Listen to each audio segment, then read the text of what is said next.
Hey, let's get it. Today we're making something cozy, nostalgic, and dangerous in the best way. We're starting with a banana bread syrup, then using it to make banana bread old-fashioned.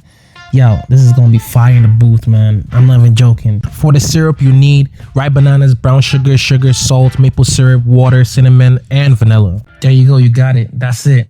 No complicated prep, no hard to find ingredients. And by the end of this, you have a syrup that smells like banana bread and a cocktail that drinks like comfort food with a backbone. Most people think sweetness is just sweetness, but syrups do more than just that. They add aroma, depth, and memory. And banana bread, that's one of those flavors almost everyone recognizes instantly. It reminds people of kitchens, weekends, and slow mornings. I mean, when you bring bourbon into the picture, it turns into something sippable, upgrading your cocktail or drink to the next level. Come on, let's make it. Disclaimer, man, I didn't invent this. I just saw it on the internet, but big ups to you, man. You must be on another level of genius to think about making banana bread into a syrup. Come on, are we pouring it and making it into different cocktails? And let's break it down, man. We're gonna start off with the bananas. The riper, the better. If they're spotted, you're winning. Slice them up and add them to the pot with brown sugar and water. Brown sugar is important here.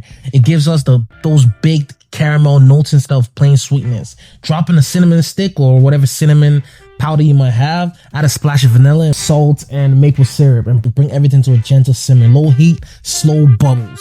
That's what we're going for here, man. This isn't about rushing. It's about letting the bananas break down naturally and infuse the syrup. After about 15 to 20 minutes, pull it off the heat and let it cool down. Strain it, ball it, and you've got banana bread in liquid form. Come on. Now that the syrup is ready, it's time for the fun part, because this syrup isn't just for coffee or pancakes. It was made for bourbon. Brown sugar on the banana, because details do make the difference. Now that we got our garnish ready, we'll set it aside and get into making our banana bread old-fashioned. Now it's the same as every other old-fashioned. We need a sweetener, which we're using our banana bread syrup for. We need some bitters. We're going to be using cocoa bitters and Angostura bitters, 2 dashes of each. And we need a diluter, which is our ice. So time for the review. Is this drink worth it?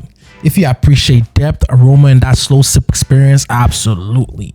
The pros: rich flavor, real banana character, and that toasted, buttery finish that lingers. Now the cons: it takes a little bit of effort, because finding the store-bought syrup that actually replicates real banana flavor, almost impossible.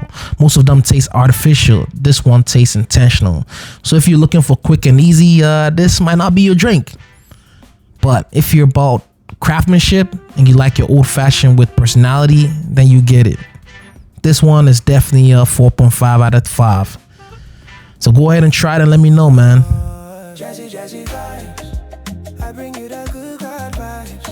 So let's go, man. If you're enjoying this content, do me a quick favor and hit that subscribe button for more cocktails, mocktails, tips, and good times.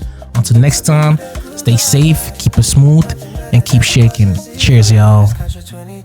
Situation when I put it on you.